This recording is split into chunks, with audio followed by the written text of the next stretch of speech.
kenapa kita perlu capai bebas kewangan?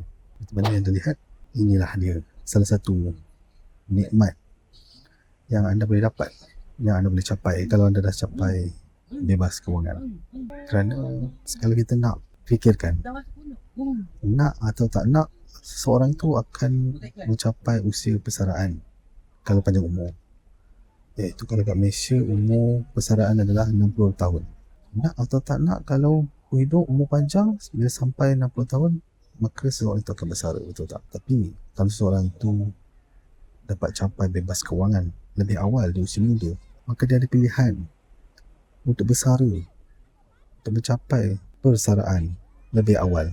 Bersara awal ataupun dalam bahasa Inggeris dipanggil sebagai early retirement. Dan kesudahannya bagi seorang yang dah capai bebas kewangan itu, dengan kawan-kawannya, dengan rakan sekerjanya, dengan saudara maranya yang sama usia, kesudahannya adalah sama sahaja, iaitu kesemua mereka akan bersara juga pada usia 60 tahun di Malaysia. Maka bebas kewangan memberikan anda pilihan untuk bersara awal, dan anda memiliki pilihan dalam hidup, sama ada ingin teruskan bekerja ataupun simply hidup dalam keadaan tenang seperti ini.